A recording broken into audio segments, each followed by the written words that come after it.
customer service, done right, can be your company's single biggest competitive advantage. Welcome to the Customer Service Revolution. Join customer service authority and best-selling author John DiJulius as he interviews leaders who are revolutionizing their industries. This is more than a podcast, though. It's a movement. The Customer Service Revolution is a radical overthrow of conventional business mentality designed to transform what customers and employees experience. If you're a revolutionary customer service leader who's ready to stop competing on price and obsessed with building a brand that people cannot live without, this podcast is for you.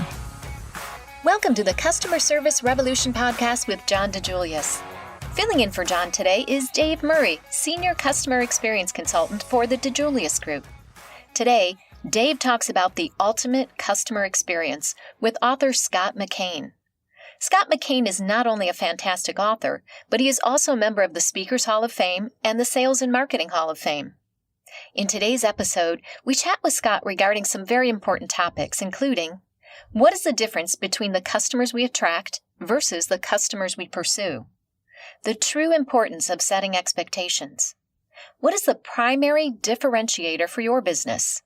What is a reverse mentor and why are they important? What can happen in sales when great things happen in service? And finally, Scott's controversial answer on why companies don't focus on experience. Here's your host for today's podcast episode, Dave Murray. Thank you for joining us today on the Customer Service Revolution podcast. I am Dave Murray, your host today. I am the Senior Consultant at the DiJulius Group, and I am thrilled to be joined today by Scott McKain. And we will join Scott in just a moment. But before we do, I just wanted to give you a couple of highlights to look out for in this jam-packed episode. There is so much great information in this episode. You're not going to want to miss a thing. And I'm willing to bet you might rewind a couple of times to go back and hear something again. We're going to talk about such great topics such as really the importance of setting expectations. We're going to talk about the goal of a great story. And when I asked Scott why so many organizations out there have a hard time focusing on providing great customer service, you're going to hear his controversial answer as to why that is and what we can do about it, how we can make a positive change there. And we're also going to talk about some great topics like the great things that can happen in sales when you have really wonderful things happening in service.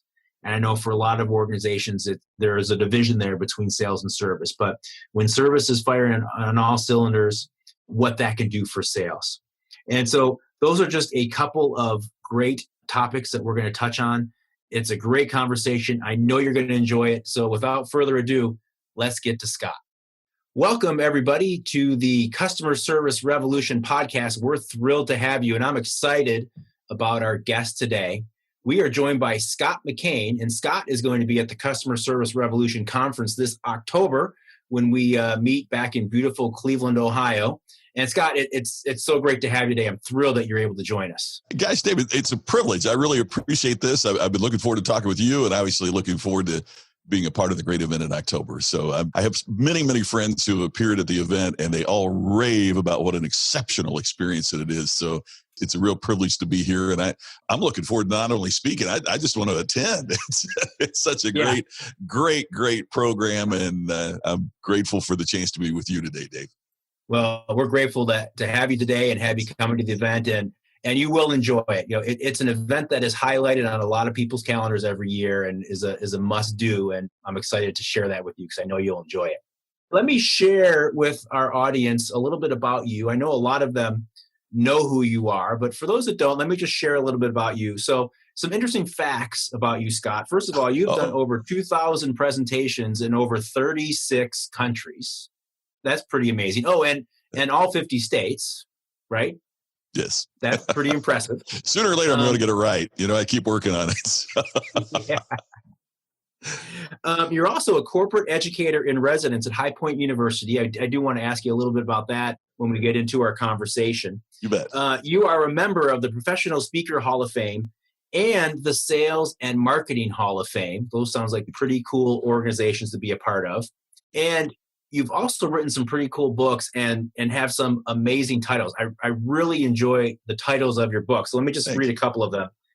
I love all business is show business. It's so true and such a great play on words.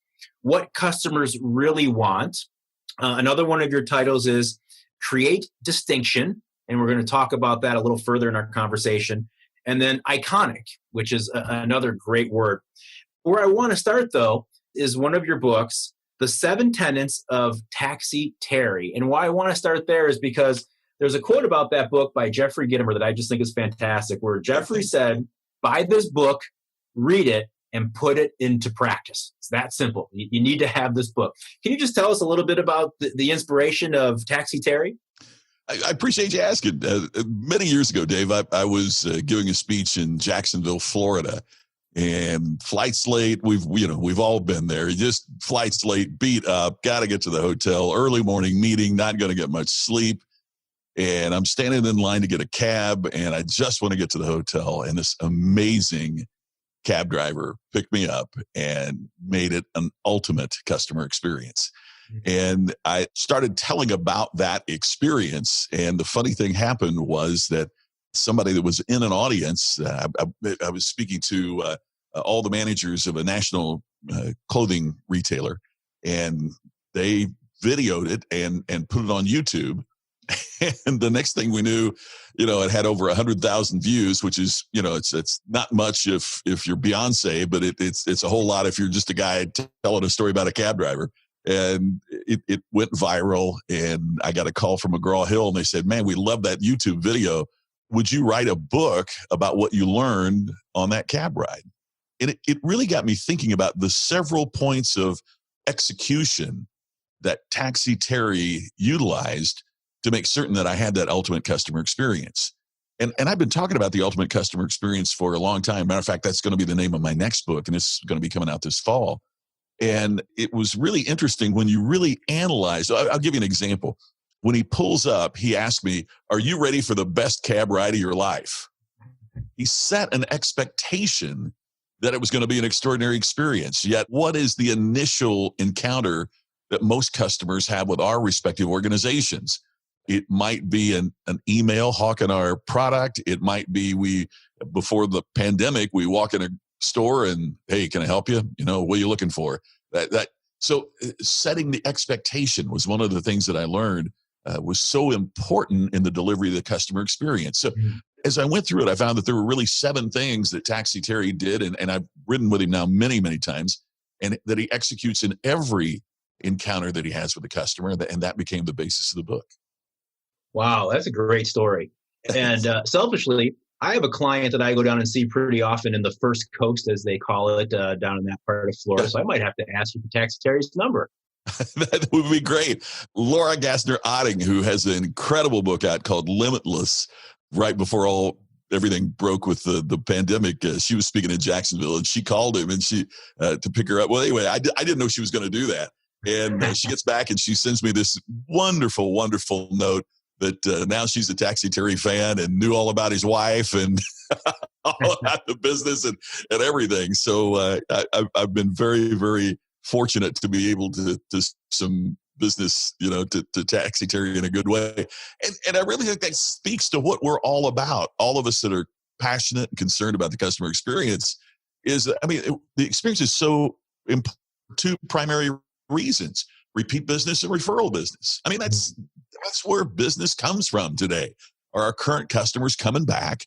And is the experience so compelling that they want their friends or their colleagues to savor the same experience? And it just seems to me that that's so obvious in terms of business, but yet it's there regardless of what's going on in the world today.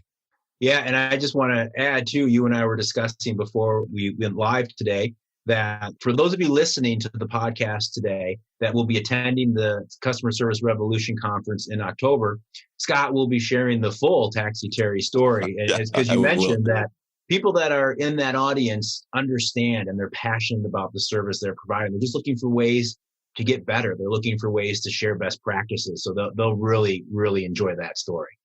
Dave, to piggyback on that, there are a couple other speakers that tell cab drivers, but they're not that cab driver story. And the things I've found very interesting about that is, okay, so what attracted this other speaker or this other speaker to tell a cab story? And I think it points out, not that we're all trying to find the same source material, and everybody's story is very different and very unique based upon the experience with their cab.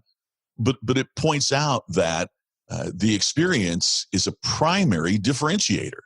It stood for all of us. It stood out not because the experiences were the same, but because the experiences were vastly superior to what we received using those types of services in the past. So when we talk about creating distinction and we talk about differentiation, the primary way that we can do it is through the experience that we create for our external and our internal customers. Yeah, great point. And an excellent segue, because I wanted to talk next a little bit about some of the wonderful content that you share in your books, when you're speaking on a stage, when you're doing workshops and training with the clients that you work with. I wanted to dive into that a little bit, but before we got there, I had a little bit of a general question for you. From your expertise, from you traveling to 36 countries and talking to so many service providers, I'm curious, Scott, what you think, your opinion on why companies don't provide great service. I mean, it seems like such a no-brainer in theory that you'd want to go out and do it. What are the roadblocks that companies stumble on? Dave, I have kind of a controversial answer about that. And it's generated some controversy even among my own clients. And I believe that if we look at how, particularly here in the United States, if we look at how we educated and trained our leaders, it was getting an MBA that focused on metrics and finance. We have educated a generation who are fabulous at reading balance sheets and P&L statements and can quote EBITDA, but who really haven't been schooled and educated in the importance of the customer experience. Therefore, when times get difficult as they are now, it's one of the first things they cut. It's one of the easiest things they cut because they haven't been educated on the important difference that it makes. A few years back, I was invited to be the keynote speaker for the American Academy of Cosmetic Surgeons. And I don't know if it's true since then, but to that time, I was the first non-doctor to keynote that conference. And they wanted a program on the importance of the patient experience. So a speech started out kind of rough because they didn't know why this non-degreed person was speaking to them, but it ended up just really fantastic. And we're sitting around after the program is over and just having these great conversations. And one of the surgeons said something that I've never forgotten. He said, I did my bachelor's degree. I went to medical school. I did my internship. I did my residency. I graduated. I became a surgeon, and I never had a single course on bedside manner. Never had a single course on the patient experience. And the blinding flash, the obvious to me was, first of all, when you look at malpractice suits, most of those are generated by patients that have had an inferior experience with the doctor. Right. That transcends even technical medical errors. It's that the doctor didn't connect with them, didn't care about them, right? So malpractice insurance groups are encouraging the training and education of doctors in terms of communication, patient experience, bedside manner. Blinding flash, the obvious was, we can have people graduate with MBAs and never take a single course on creating a customer experience. They know the financial aspects. They understand everything when it comes to that. But the basic way that we've been training leaders in business, particularly in the United States, is to know the finances, but not. I had a CFO tell me one time of a major company, said, well, nice to meet you. Now, I'm not going to be in your speech because my role doesn't have anything to do with customers. Right. Are you kidding me? Are you kidding me? Where do you think the money's coming from? Right? I mean, so if you don't have you don't have a CFO if you don't have any customers. Are you kidding me? I couldn't believe that somebody so naive about business could have attained a position like that in a major corporation. So when it comes to your question specifically, it seems like it would be a no-brainer. I think that's right. But I think we have trained and educated to generate. Look at who's winning. Look at the companies that we talk about, and they become cliches because we talk about them so much. But Starbucks is pretty profitable, and Southwest Airlines has been the most profitable over a long period of time of airlines. I mean, we call this a clue. Apple and the companies that are delivering extraordinary experiences are also the most profitable. They're the ones we're using as examples. They're also the ones that realize that, as we said earlier, the lifeblood of any business is repeat and referral customers. And the way that you get that's through the customer experience. But the reason it's a no-brainer is because it's like if you put somebody through football camp and then put them on a basketball court. It's a different game. Yeah. And we've sent our leaders to football camp, the NBA, and then we put them in the real world of business and they're playing basketball. It's just a different game. Yeah, that's really an interesting point. I like that a lot. That Thanks. It's not an option out there in most cases. It hasn't been. I think it's starting to make a little bit of an impression on some schools, and that reminds me. I wanted to circle back and ask about what you're doing at High Point, and if they are starting to look at the experience, and if you're involved with experience with students there.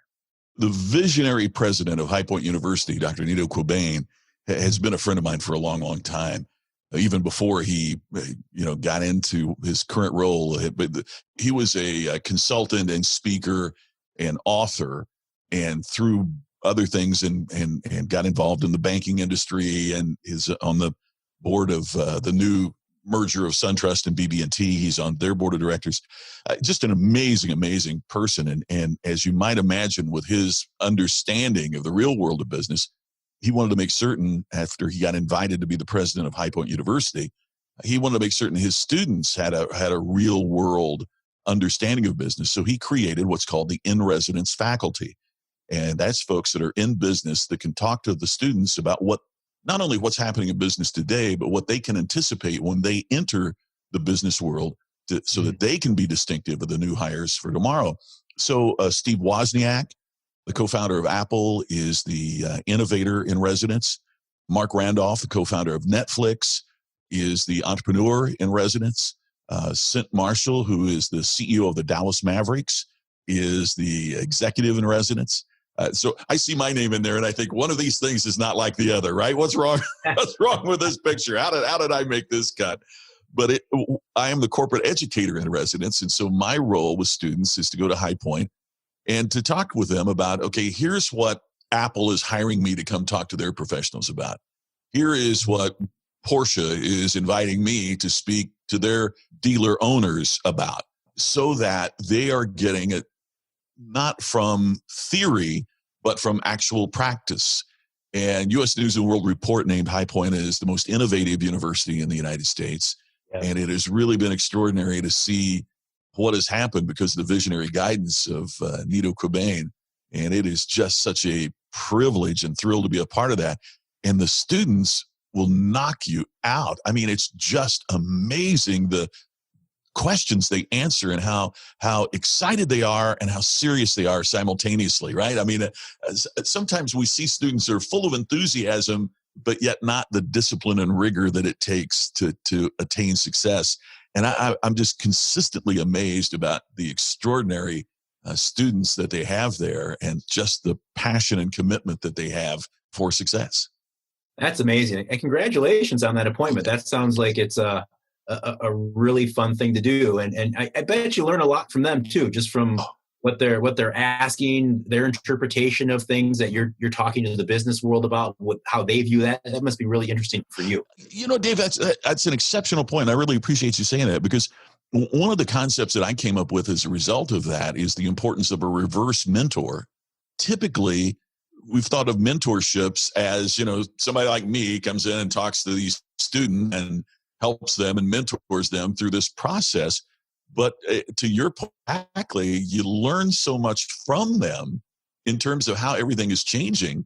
I think folks like me and experience out there need reverse mentors, where those folks that are in their 20s keep us grounded and keep us informed and keep us relevant. Dave, death concerns me, but irrelevance terrifies me. I think that would be a particular awful form of career death, is to become irrelevant. And that's one of the cool things that's been a part of this. And I appreciate you noticing that, is that having that reverse mentorship is extraordinarily important as well. But yeah, we see it in customer experience, right? We have folks that sit in an office somewhere prior to the pandemic when we were all working remotely. Right. We sit around, whether it's on a Zoom call or whether it's in our conference room, and you'll have a bunch of 50-year-olds trying to decide what 20-year-olds want in terms of purchasing products and experience, and having that at the table and engaging with that, I think is a huge thing to keep you relevant and keep you in touch with the real marketplace. Yeah, absolutely. Great point. Scott, I want to dive into some of your content now. And I wanted to start with Create Distinction, which is a title of your book. It's a title of one of the presentations you give. Sure. I know you train on it. I was just wondering if you can give us a little bit of an overview. I wanted to ask how you define distinction. What I mean by that specifically is, what's the difference between, or what's an example rather, of service with distinction versus maybe just what most would think is good or great service? Yeah, no customer has ever left a store or an office, or whether it's B2C or B2B, none of your customers have ever walked out and said, man, I love doing business with them. They're exactly like everybody else.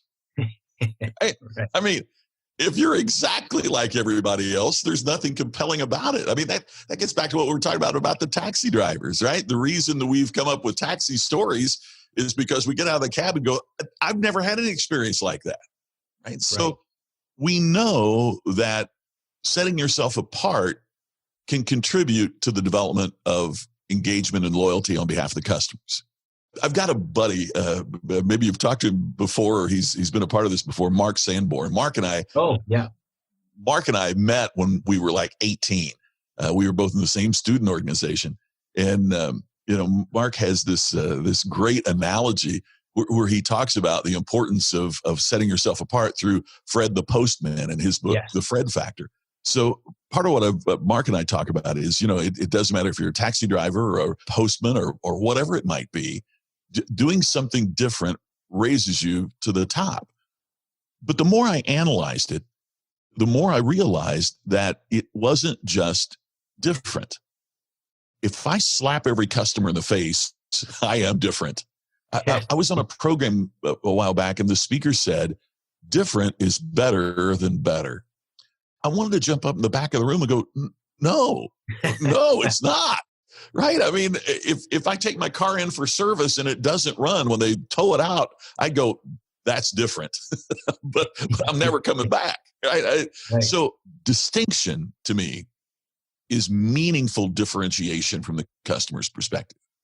It is something that sets you apart from your competition to the point that you become the top of the class within your chosen field. So, you can attain distinction regardless of your field, but it is one of the most important things that organizations can do. Because if you don't know how you're different, then how in the world do you expect your customer to understand it? And if the customer doesn't perceive some type of meaningful differentiation between you and your competition, then the only thing we're going to argue about is price. Right? If what you have and what I have is perceived by the customer to be identical, then naturally they're going to go with the cheapest option. But once we start separating ourselves from the competition, now there's something else to talk about. And the more meaningful that differentiation is, the more distinctive that you appear to be to the customer, the more you attract customers as well. Part of what I've learned from studying this for many years now is that the customers we attract will be more valuable to our business than the customers we've had to pursue. The ones that we've emailed a gazillion times and we beat them over the head with 10% off offers, and we hound them till they finally surrender and buy something from us. Very seldom are customers who are loyal over an extended period of time and who refer us. Man, if somebody beats me up for a referral, what do you suppose the quality of that referral is? But when somebody delivers an experience that I find compelling, I can't wait to tell other people about it. Why wouldn't I want that to happen? You mentioned my first book, All Business is Show Business, and that came out of, I was kind of leading a double life for a little bit when I was getting my speaking business started. That it's not nearly as glamorous as that sounds, or as suspicious as that sounds. Through a fortunate set of circumstances, I became a movie reviewer. It was kind of a side gig. I was syndicated to 100 television stations around the world. And once a week, I would tell you about what movies were coming out that week and give my review of those movies. I've been a film buff for a while. So that led into every weekend, I would go to Hollywood or New York. I would see a movie like the weekend before it came out and was released. Mm-hmm.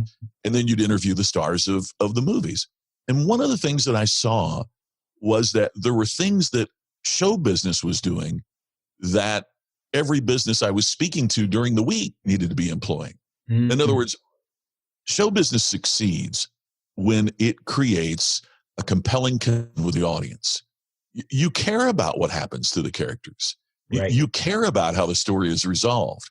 And once you create that emotional connection, now you have somebody. I interviewed James Cameron, who directed Titanic, which was the biggest box office hit of all time, until he released Avatar, which then became the biggest box office hit of all time. And it was fascinating because it was all about, I asked him, why were those two movies the biggest ever made to that point in history? And he said, it's because you have to make a movie that people see, and that not only do they want to see it again, but they tell their friends, hey, I'm going back and you're going with me. Mm. That's what happened with Titanic. People literally brought their friends to the theater to experience it on the big screen. And I thought, what business wouldn't want that? Right. You asked about Taxi Terry earlier. I mean, that's what I've done with Taxi Terry. I mean, when I hear somebody's going to Jacksonville, hey, here's why wouldn't I want my friends to have that kind of experience as opposed to average? So that's where we have to get as business. And that's what really creates distinction is achieving that level that customers can't wait to enjoy that experience again. And when they want their friends, or in B2B, they want their colleagues to experience it as well. Join Dave, Scott, and hundreds of other like-minded customer experience enthusiasts at the 2021 Customer Service Revolution Conference this October in Cleveland, Ohio. Tickets are now available at customerservicerevolution.com. We always say in our consulting business that the best service organizations are also the best storytelling organizations, because they're able to share those stories. And to your point, you want your customers doing the same thing, right? You want to create those stories so they're out there sharing those and wanting to bring their loved ones, their friends in for the ride.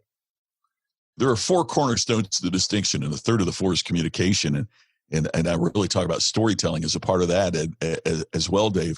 And through what I've seen, and I assume that your experience would kind of back it up, one of the challenges that many organizations have in telling the story is they make themselves the hero and not the customer of the story. Right. Right? I mean, let us tell you how we saved the day. And the problem is, if you think about, again, it gets back to show business. For example, when I tell the Taxi Terry story, I don't want the audience to visualize me in the back of the cab.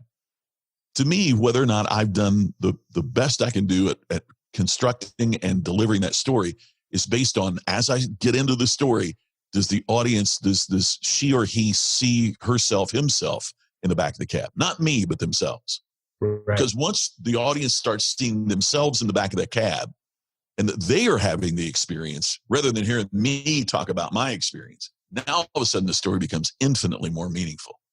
And my point there is, when organizations and the individuals that work for those organizations, when they tell their story, the goal is for the customer to see herself in that story. And the customer isn't going to see herself in the story if the story is about the organization.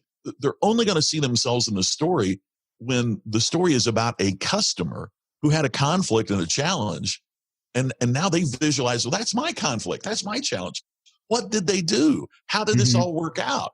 That's when the story has significant relevance and impact. And I see so many organizations that spend so much money trying to tell the story of how great they are, or to solve a conflict that the customer doesn't yet realize they have, and then wonder why it doesn't gain traction. And I think if Scott, go back and look at show business, they'd see why. And I see it happen all the time. And I'm interested in your perspective on this, since you are in the Professional Speaker Hall of Fame, but also in the Sales and Marketing Hall of Fame. What I see happen very often is when a company has a great story, they immediately want to put their marketing hat on Yeah. and turn that into what you mentioned so well before, turn that into a way to pursue customers. Yeah. Right. As opposed to have that as a way that's going to attract the customers you already have and have them share that kind of organically. You're exactly right. That becomes one of the challenges. I think probably the most significant challenge in terms of storytelling. One of the things that I find is that storytelling's hot right now in the business world, create your story and do all that. And it's really, I find it challenging, maybe somewhat depressing in that we're teaching. It'd be like saying, okay, you're going to go to driver's ed and you get there and the steering wheel is set up for the United Kingdom and Australia. It's like, wait a minute, something's backwards here. I can't, and they're almost there, but they got something backwards. And what's backwards is there's a great course out, and I mean this very respectfully. It's just philosophical disagreement. I don't believe in story selling because when the purpose of the story is to sell you, then there's always this ulterior motive, it seems to me, or you have to be the hero of the story to try to sell somebody else to get it. I think the purpose of story is to engage. The purpose of story is to connect. And the natural result of that will be a sale. But the goal of the story itself has to be to connect and engage, not to close a deal. And it's kind of counterintuitive, but it's the less you try to sell through story, the more that stories will sell for you. I'll throw in one more thing, Dave, because of what we're dealing with the pandemic. Sure. I think one of the things that one of my biggest clients is the Volkswagen Group in Australia. So it's Volkswagen, Porsche, Audi, on and on, Bentley. So now when the dealerships are closed, right? So you can't go into the dealership to buy a car, but you can go for service. And one of the things that car dealers, for example, are finding is now their only salespeople and their best salespeople is the service department. The very people that they've not taught the techniques of selling, but some of them are finding pretty significant returns because guess what happens? They're selling because they're serving so well. Right. I don't think enough organizations have looked at the growth that will happen in sales when extraordinary things happen in service. Really good point. I love that. You've got that CEO or CFO sitting there going, okay, now how can we cut service? How can we cut overhead? And those are the people I say, they'll stand up at a meeting and say, our people are our greatest asset, and then go back to the office and treat them like an expense. Right. I mean, an asset is something that you nurture and you help to grow and you want to maximize. An expense is something you wish to minimize or eliminate when possible. People are assets. And when we start looking at customer experience as one of the biggest assets, I spoke for the National Association of Business Brokers and studied about mergers and acquisitions. And one of the things when you purchase a company is it's even on the accounting form, is goodwill. Well, what's goodwill? It is the connection that you have with your customers. That is special and unique and is given a specific financial value. Yet those same folks that analyze that balance sheet and will set aside for goodwill don't often enough invest in it to expand and enhance that particular asset on their balance sheet. Yeah, I unfortunately see it all the time too. That's kind of that old paradigm out there where leaders and organizations see customer service as kind of that line of defense, the place that you call when something goes wrong, as opposed to the great offense it can be for your organization. And that plugging books, but this is, Dave, you hit on it's the first factor of iconic performance in my latest book was play offense. It was fascinating to me when I was doing the case studies, preparing the material for that book. Every one of them played offense. They were aware of the competition, but they didn't focus on the competition. In some cases, they could care less about the competition. I don't mean they were ignorant or uninformed. It just didn't matter. They were going to play the game their way. And it really struck me. One of my goals for the book Iconic was not to talk about Starbucks and Apple and all the others that everybody writes about. But one of the people that I talked to said when he realized that it was important to play offense, was the moment that he realized Steve Jobs wasn't losing any sleep over what Bill Gates did. But Bill Gates was probably losing sleep over what Steve Jobs was doing, when the iPhone came out. That was the early part of this guy's career. And he said, so I decided, and I love this quote. This is from Jack Miller, and Jack is the CEO of the Fairmont Scottsdale Princess, one of the top-rated resorts in the world, and also the regional vice president for all of Fairmont hotels for the western part of the United States.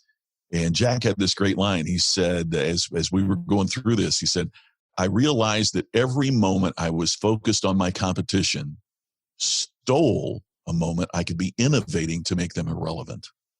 I love that line. So I'm a sports fan, right?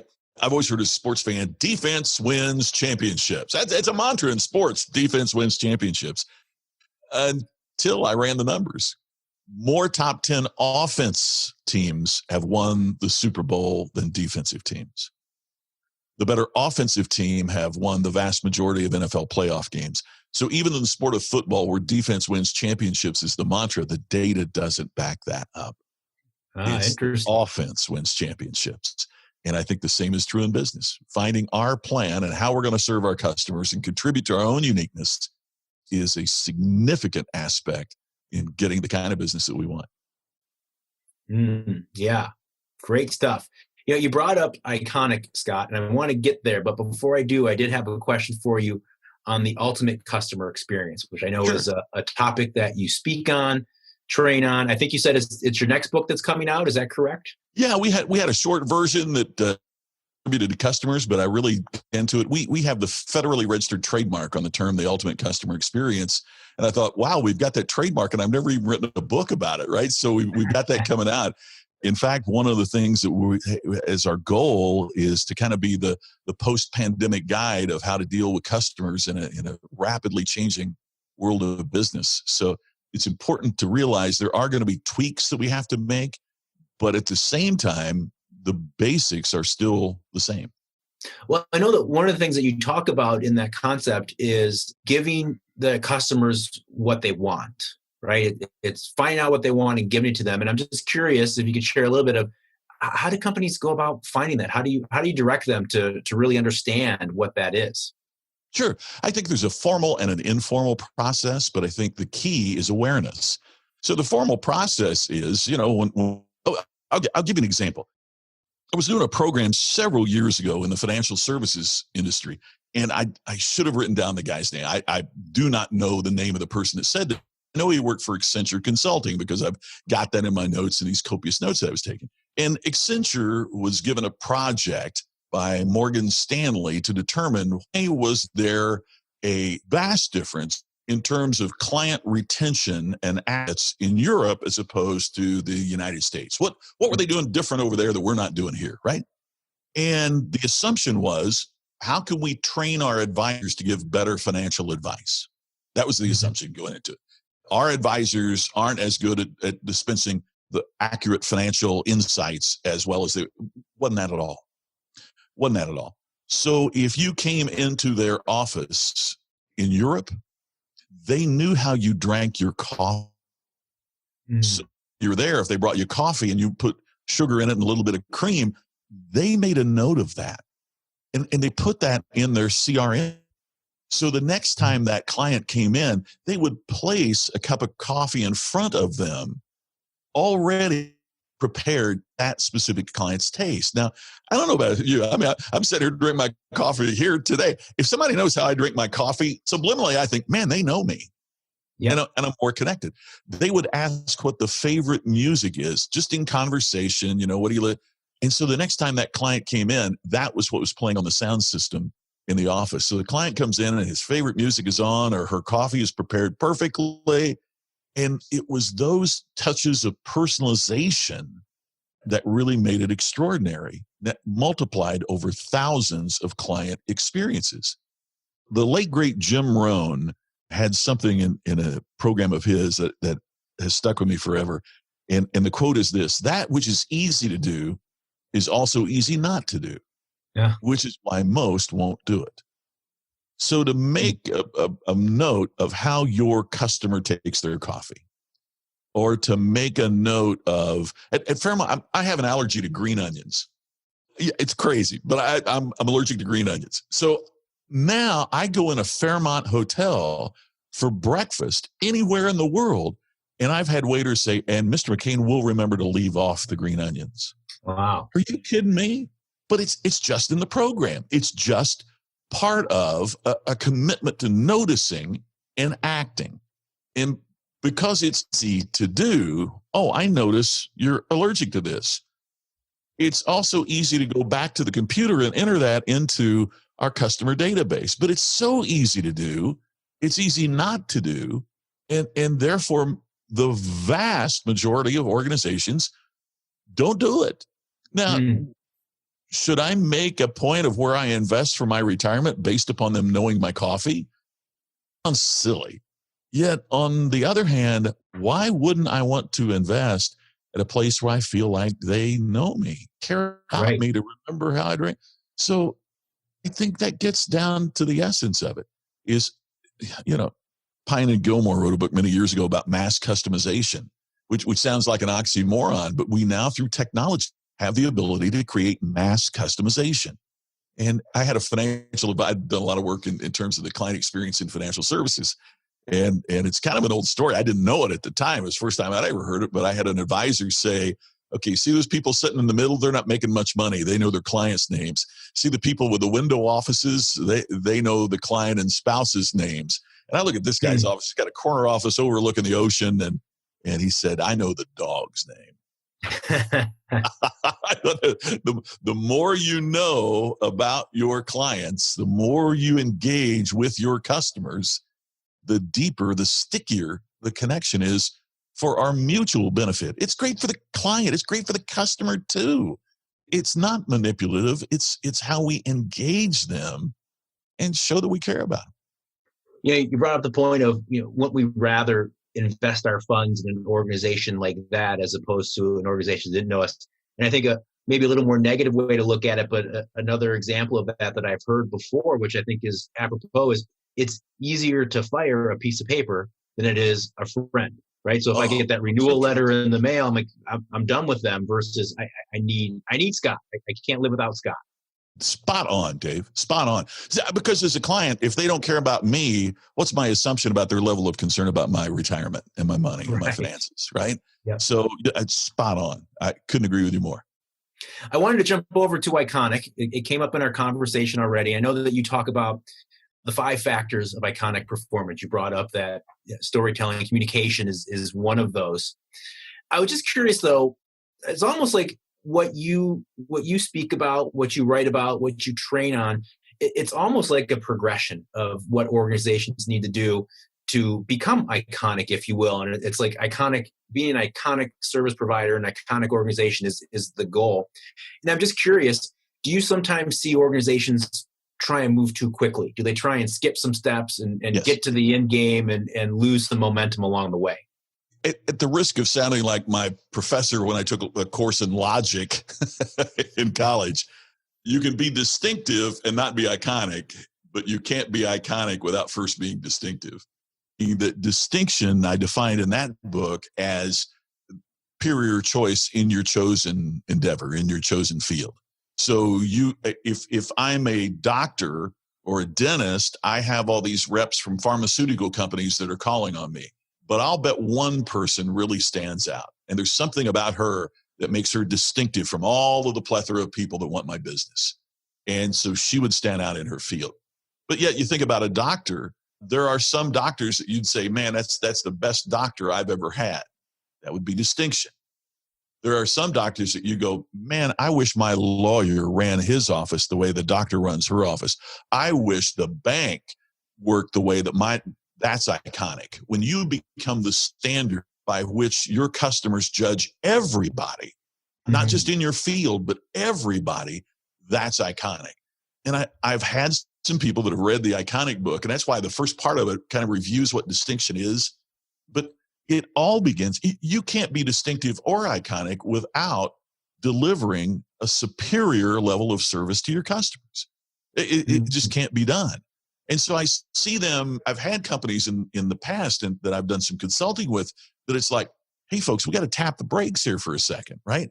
You're talking about this whole play offense thing with Iconic, but you haven't delivered on the customer experience focus of distinction yet. So let's tap the brakes for a little bit. Sporting analogies are overused, but whether it's playing a piano or playing a sport, if you don't get the basics down, then you can't expect to attain the highest performance. Yeah. If I set it up, I'm doing something by ear and I could play. But if I don't know scales, if I don't know, the technique of playing, the limit how far my proficiency can advance. We've got to get the basics right in with. And there's nothing more basic than delivering that ultimate customer experience. It's such a great point.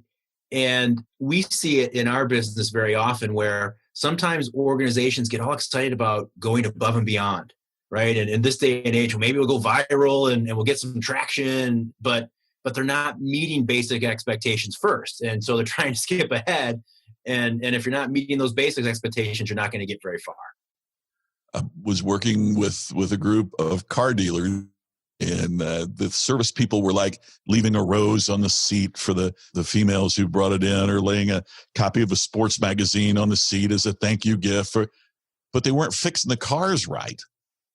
Yeah. I mean, I think there's 3 levels at which and we're going to talk about this a little bit at Customer Service Revolution, but there are 3 levels at which we interact with our customer. And I've defined them as level 1, processing. In other words, the elements of the experience that the customer has a right to expect. Right. Mm-hmm. So when I get on a plane, if it doesn't make it there, right? If the plane doesn't make it to the destination, you failed. I mean, I have a reasonable right to expect that we're going to depart about on time, and we're going to land about on time, and the flight is going to be safe, and the plane is going to be clean. That's just the bare minimum. That's blocking and tackling. That is just that's processing. Okay, once you've done that, then the second phase is service. So the flight attendant stops and hands me a cup of coffee and, serves me. And they smile when I get on the plane, or they thank me for my level on the frequent flyer group or what, that's service. Now, if the plane is crashing in the ocean, I don't care how hot the coffee is. Right? So if you don't take care of processing, then service has no traction. Mm-hmm. And I see folks talking about service when they haven't gotten the processing right yet. And then they say, oh, well, see, customer service it's not paying off for us. Well, if you're not doing your job to begin with, right, no, service is not going to pay off for you. But then the third and highest level is the experience. And what separates service from the experience is the addition of personalization and emotion. So when you're not just servicing a car, but you're fixing my car, right? Yeah. You're keeping my baby on the road, and I feel like you care about my car, right? Yep. Now you've created an experience. You can't have a customer experience without emotion, because the experience is where loyalty is generated, and there's no reason to be loyal to something towards which you have no feeling. If I don't have any feeling toward it, why would I be loyal to it? So, but the problem is we start talking about this experience and creating emotion, but how to do that if you haven't done your job in the first place? And so to your point, Dave, I think you're exactly right, is that if we don't do our job first, then yes, service is not going to be enough to save your organization or to have the return that you desire on that investment. Yeah, absolutely. Scott, I have one final question for you, Sure. And it is on culture. Because I am a huge proponent of internal culture. I've had a lot of jobs, a lot of places before this one where culture wasn't a focus, and I've been in some bad cultures. I've seen some great people leave because of a lousy culture. And now that I'm working for the DiJulius Group and I'm out consulting with clients, I see that a lot of times the internal culture gets overlooked. Mm-hmm. It's just not a priority for a lot of organizations, or they're not actively working on it. I'm just curious, because I know that you focus on a distinctive culture, and I'm just curious if you could share a couple of the key points that you see that you need to build that distinctive culture. Sure. I think the 4 cornerstones of a distinctive culture are the same as the 4 cornerstones of distinction. And that's, first of all, clarity. You first of all have to set the ground rules before you can build your culture. Some call it values, some call it, they have different terminologies for it. But the important thing is, regardless of what you call it, whether it's your values or whether, it is the corporate mantra, whatever, you have to be really clear. This is who we are. The problem for most cultures, it seems to me, is they also fail to define in the process what they are not. In other words, clarity is gained both by defining what you are, but also by defining what you are not. And that means that if you violate something in these clear values, you can't be a part of this group. It's really amazing to me how many organizations will bend the rules, or many organizations will accept less because of the expediency of it, and then wonder why their corporate culture isn't attaining all that they hoped it would be. You begin with clear and precise values. Second is creativity. What are you doing that's unique, that contributes to the spirit of your organization? Just like I said earlier, no customer says, I love them, they're exactly like everybody else. No employee has ever gone, gosh, this is just like every other place I've ever worked, and I'm really excited to be here. No, what excites you is there's some kind of uniqueness that contributes to the corporate culture. It's not throwing the baby out with the bathwater. It doesn't mean you have to be Google and have in-office massages. But what it does mean is there is some unifying force that brings people together. Third is communication. And part of that is the narrative. So just as we want to create stories for our customers, we need to have stories. We kind of confuse what the word myth means. We think myth means a falsehood, but traditionally myth meant legend. And we need those corporate legends. I'll promise you, 100 years from now, they will still be talking about Steve Jobs at Apple. I found this incredible example. These two guys are sitting in a bar in Texas, and one guy takes his bourbon off the napkin and he draws a triangle. And at each point of the triangle, at one he puts H and S-A and D. And Herb Kelleher turns to Rollin King and he points at the napkin. He says, if we had 3 planes, we flew them around this triangle, Dallas, Houston, San Antonio, and had fun on that plane, that'd be a hell of a business. And that was the genesis of Southwest Airlines. Every Southwest employee I've ever met can tell you the story of the triangle on the napkin. In fact, for one of their anniversaries, they recreated that down to the watermark from Herb's bourbon sitting on the glass. They all know that. Another story. A pilot named Leon Cuddeback used to fly mail from Elko, Nevada to Tacoma, Washington. And he realized that he could find a person that wanted to go on the flight too. So he started charging the person to sit in the empty seat. And then he realized he was making more money from the passenger than from the parcels. So he bought a bigger plane that had more seats, and he started, and that was the genesis of United Airlines. And I've worked for United before. They're a client, and you can't find very many people that can tell you about Leon Cuddeback flying that single passenger plane. My point is, I don't think anybody would argue that this current point in time, Southwest Airlines has a much stronger, vibrant culture than the culture at United Airlines. They are working very hard to change that at United. But one of the things I've said to them is you have to convey the story, the legacy, the history, the depth of your organization to truly unite everybody in culture. Then the final point of distinction is the customer experience focus. When it comes to culture, that means what's the experience of the internal customer? The internal customer is your team member, it's your employee, and they desire experience that they want to repeat and refer just as much as anybody. We have a program called Ultimate Business Summit, and we work with small companies, entrepreneurs, and regardless of what business they're in, from landscaping design to food service to healthcare, they constantly say it's so hard to get good people. We can't find good people to hire. We can't find. Our answer from the very beginning is go to the good people you already have and say, I need more of you. Where can I find more of you? Because number one, it's the greatest compliment you can give an employee. You are such a great employee. I want more of you, right? Talk about a motivating factor. But the second is great people hang out with great people.